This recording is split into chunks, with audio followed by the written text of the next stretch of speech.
నమస్తే. మహీధర్స్ ప్లానెట్ లీఫ్కి స్వాగతం, సుస్వాగతం. పరీక్షిత్ మహారాజు అంతరంగంలో భక్తిభావం సంపూర్ణంగా నాటుకుంది. శ్రీకృష్ణుని మహిమలను చెప్పే కథలు ఎన్ని విన్నా ఇంకా వినాలన్న కోరిక పెరుగుతోంది. ఎంతటి విషయలోలుడైనా ఒక్కసారి శ్రీకృష్ణుని చరిత్ర వింటే ఇక సంసార లంపటంలో చిక్కుకోడు. పశుపక్ష్యాదులకు మానవులకు ఒక్క విషయంలోనే భేదం ఉంది.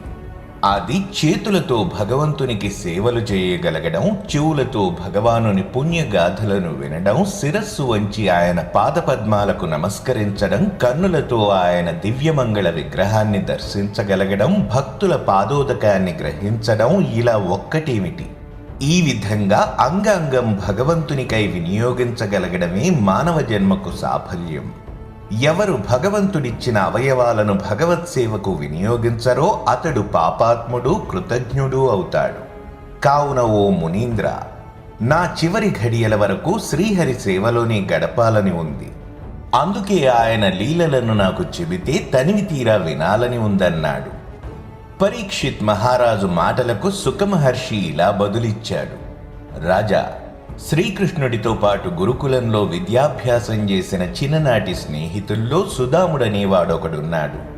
సాందీపుని వద్ద విద్యాభ్యాసం కాగానే ఇంటికి పోయి వివాహం చేసుకుని వేదాధ్యయనం చేస్తూ అగ్నిహోత్రాది కర్మలతో కాలం గడిపేవాడు.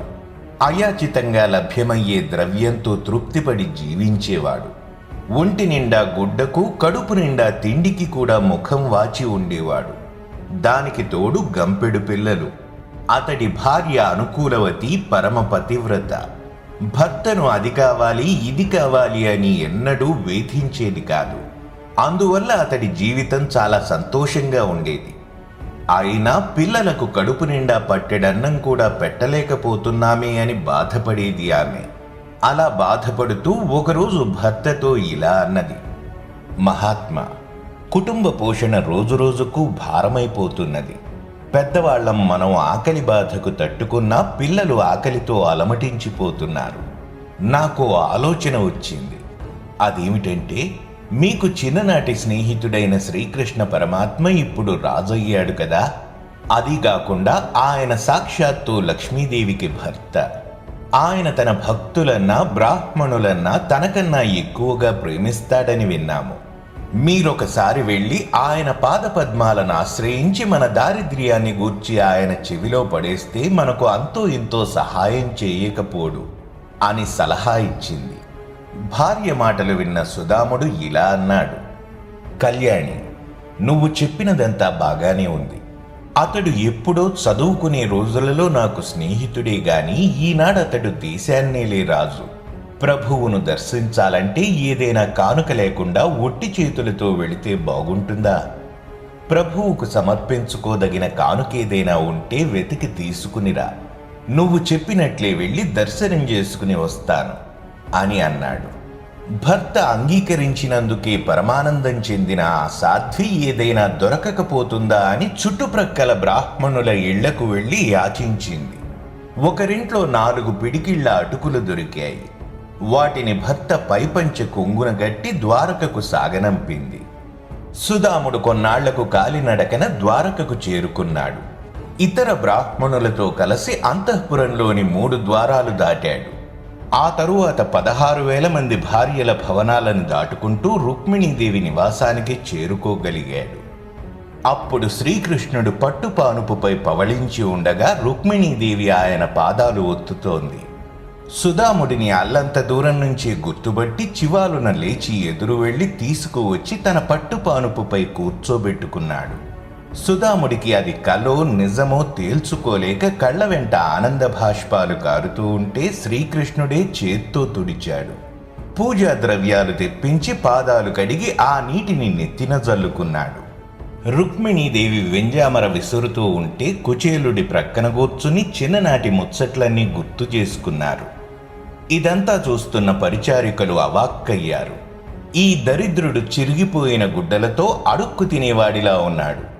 ఆహా, ఈతడు ఎన్నెన్ని జన్మలలో ఎన్నెన్ని పుణ్యకర్మలు చేశాడో గదా లేకపోతే ఇటువంటి వాడు శ్రీకృష్ణుని పట్టుపానుపుపై కూర్చోవడం, రుక్మిణీదేవి అతడికి వింజామర విసరడం వంటివి ఎన్నడూ కనలేదు, వినలేదు అని ముక్కున వేలేసుకున్నారు. అప్పుడు శ్రీకృష్ణుడు సుదాముడితో ఇలా అన్నాడు: మిత్రమా, మనం గురుకులంలో ఉన్నంతకాలం ఒకరిని విడిచి ఒకరం ఉండేవారము కాదు. గురుదక్షిణ సమర్పించుకుని ఎవరి ఇళ్లకు వారు వెళ్ళిపోయాము. ఆ తరువాత జరిగిన విషయాలన్నీ చెబితే వినాలని ఉంది. వివాహం చేసుకున్నావా? చూస్తే గృహస్థులాగానే కనిపిస్తున్నావు. అయినా విషయ భోగాలేవి నిన్ను బాధిస్తున్నట్లుగా లేదు.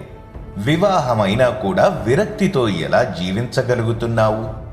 కొంతమంది గృహస్థులు కర్మలు చేస్తున్నా స్వార్థంతో చేయకుండా లోకహితం కోసమే చేస్తూ ఉంటారు. వాళ్ళంతా నన్నే ఆదర్శంగా పెట్టుకుంటారు.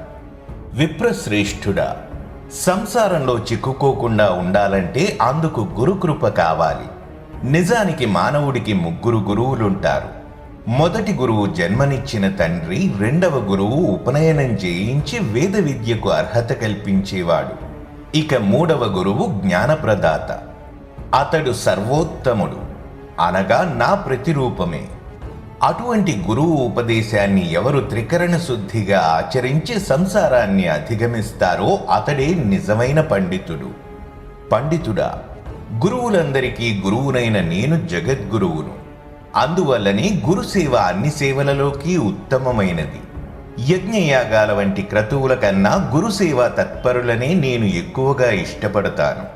గురుసేవ అంటే నేను చెప్పిన ధర్మాలను తూచా తప్పకుండా ఆచరించడమే. మిత్రమా, ఒకరోజు గురుపత్ని మనిద్దరినీ అగ్నిహోత్రానికి సమిధలు తెమ్మని అడవికి పంపింది. మనం వెళ్ళిన ఆ అడవి అతి భయంకరమైనది. మనం కట్టెలు కొడుతూ ఉండగా కారు మబ్బులు కమ్మి కుండపోతగా వర్షం కురిసింది. కన్ను పొడుచుకున్నా కనిపించని గాఢాంధకారంలో మనం దారి తప్పాము. ఒక ప్రక్కన ఆకలి, మరొక ప్రక్కన భయం. బిక్కుబిక్కుమంటూ ఒకరి చేతులు ఒకరం పట్టుకుని రాత్రంతా అడవిలోనే గడిపాము. మన గురువు సాందీపుల వారు మనలను వెతుక్కుంటూ వచ్చి అడవి అంతా గాలించారు. మనం కంటపడగానే, నాయనలారా, ప్రాణులన్నింటికీ దేహం మిక్కిలి విలువైనది. మీరిద్దరూ అటువంటి దేహాన్ని కూడా లెక్క చేయకుండా నా కోసం ఇన్ని కష్టాలకు ఓర్చారు. గురువుకు తన సర్వసంపదలనే కాకుండా నిస్వార్థంగా శరీరాన్ని కూడా అర్పించడమే నిజమైన గురుదక్షిణ. మీరు నాపై చూపిన ప్రేమకు ఎంతో సంతోషించాను. మీరు నా వద్ద నేర్చుకున్న విద్య ఈ లోకంలో, పరలోకంలో కూడా మీకు మేలు చేస్తుంది అని మనిద్దరినీ ఆశీర్వదించారు. సుదామా, నీకా సంఘటన గుర్తుందా? ఇంకా ఇలాంటివి ఎన్నో జరిగాయి.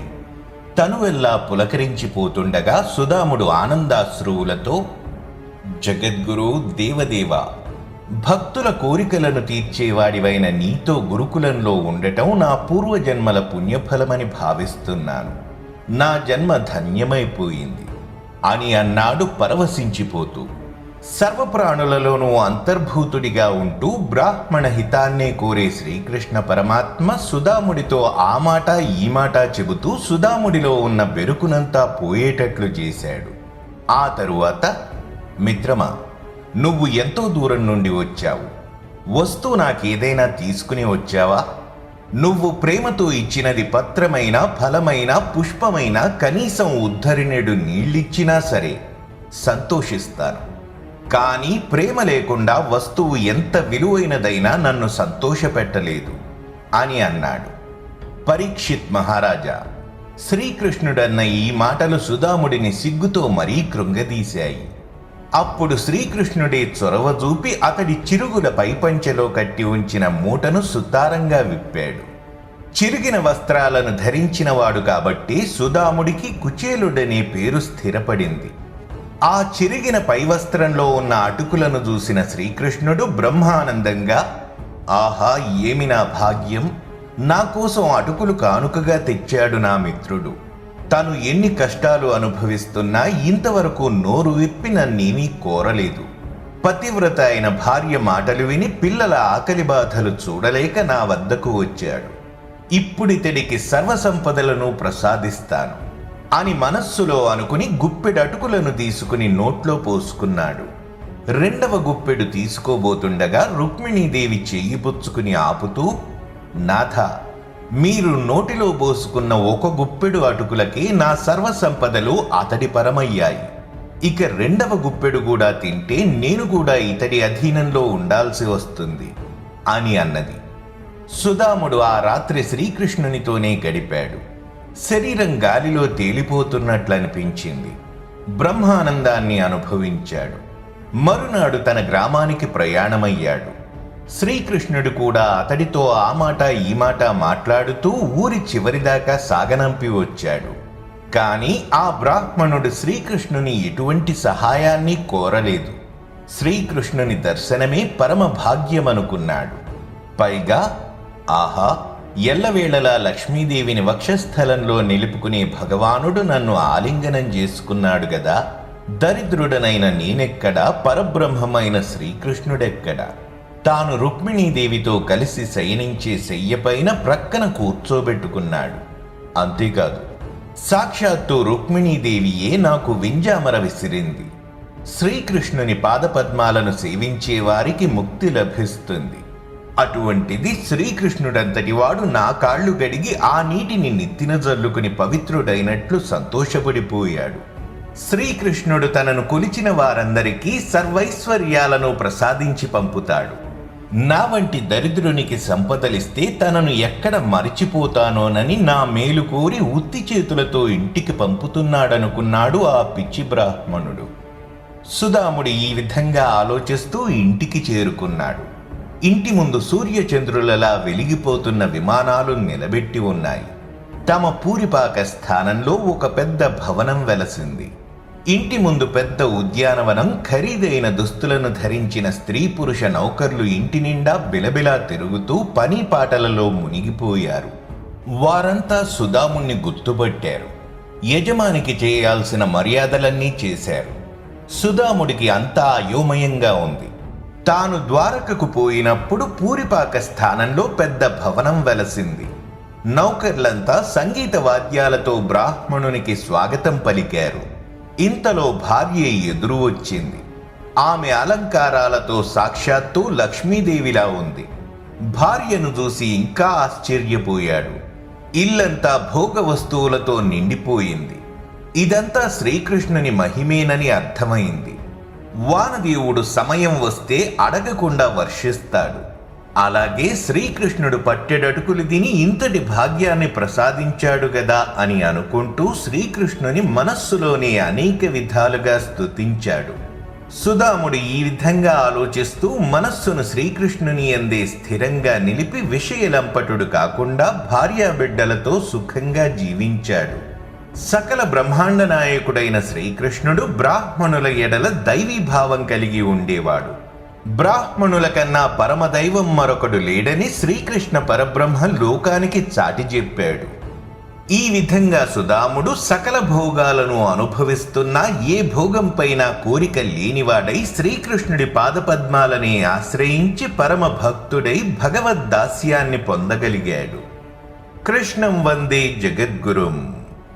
మరిన్ని మంచి వీడియోలతో మళ్ళీ మీ ముందుకు వస్తాను. మరి ఆ వీడియోలు మిస్ కాకూడదనుకుంటే మన ఛానల్ను సబ్స్క్రైబ్ చేసుకోండి. అలాగే వీడియోస్ని లైక్ అండ్ షేర్ చేయడం మరచిపోకండి. మీకు తెలిసిన, తెలుసుకోదలచిన విషయాలను క్రింద కామెంట్ బాక్స్లో తప్పక తెలియజేయండి. వీడియో క్రింద డిస్క్రిప్షన్లో పొందుపరిచిన మన సోషల్ మీడియా లింక్స్ కూడా ఫాలో అవుతారని ఆశిస్తున్నాను.